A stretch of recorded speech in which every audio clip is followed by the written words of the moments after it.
Here is the story of the boy everyone called lazy until the truth came out. What if the child, the student, you've already decided is lazy is actually the hardest working mind in the room? Pause there. Think about the last student you quietly labeled. The one who never finishes on time. The one who avoids eye contact. The one whose name makes you sigh before you even call it. In this story, his name is Daniel. Daniel sat in the third row, near the window. Not because he chose to, but because that's where teachers often place students who need less distraction.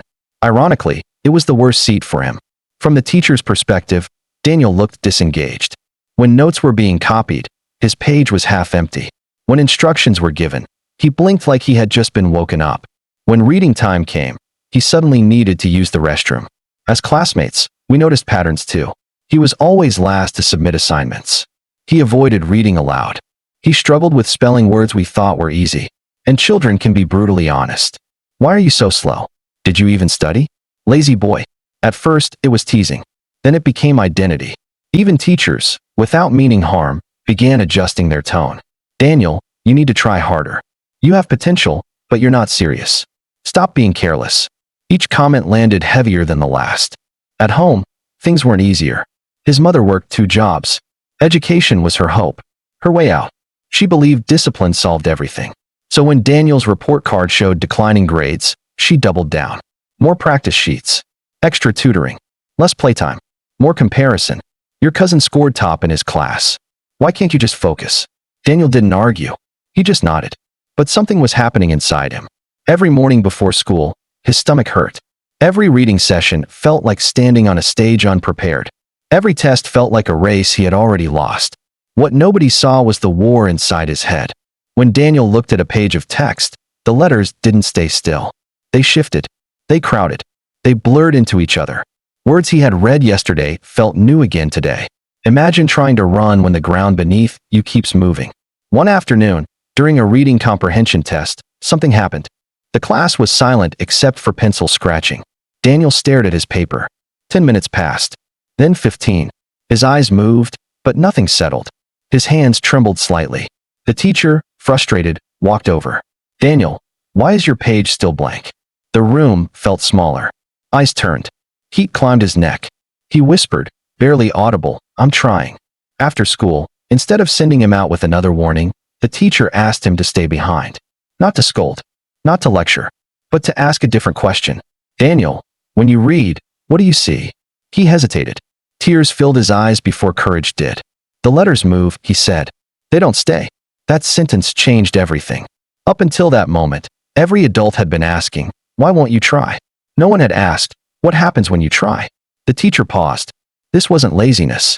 This wasn't defiance. This wasn't a bad attitude. This was struggle. A meeting was arranged. Assessments followed. Specialists were involved. Daniel had an undiagnosed reading difficulty. His brain processed written language differently. Every assignment that took others 10 minutes took him 30. Every paragraph required double effort. Every public reading moment felt like exposure. He wasn't lazy. He was exhausted. And exhaustion looks like disinterest when you don't understand it. With support, things began to shift. Not instantly, not dramatically, but steadily. He was given structured reading sessions in smaller groups. Instructions were broken into simpler steps. He was allowed extra time. Teachers stopped rushing him. Classmates were guided on empathy rather than comparison. Something beautiful happened. Before his grades improved, his confidence did. He began raising his hand, not because he knew all the answers, but because he wasn't afraid of being wrong anymore. He started finishing tasks, not because they became easy, but because he finally believed effort would lead somewhere. The same boy once called lazy was now described as determined. But here's the uncomfortable truth. Daniel didn't suddenly become smarter. He became understood. And that makes all the difference. How many classrooms right now have a Daniel sitting quietly in the third row? How many children are being labeled based on output instead of investigation? How many parents are increasing pressure when they should be increasing curiosity? Laziness is often the easiest explanation. It protects adults from asking harder questions. It's easier to say, he doesn't care than to ask, what is he battling? It's easier to demand effort than to examine systems. Sometimes what looks like laziness is fear of embarrassment. Sometimes what looks like stubbornness is confusion. Sometimes what looks like defiance is overwhelm. As teachers, Are we observant enough to notice patterns beyond performance? As parents, do we create safe spaces where children can describe their struggles without fear? As students, are we kind enough to pause before we mock what we don't understand? Daniel's story had a turning point because one adult chose curiosity over conclusion. What if more of us did the same? So I want you to think carefully.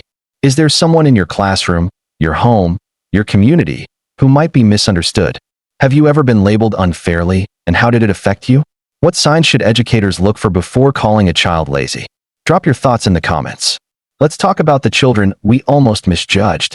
Because sometimes, the truth doesn't just change a report card. It changes a life. If you enjoyed this, tag a teacher or a parent in the comments section and subscribe to this channel.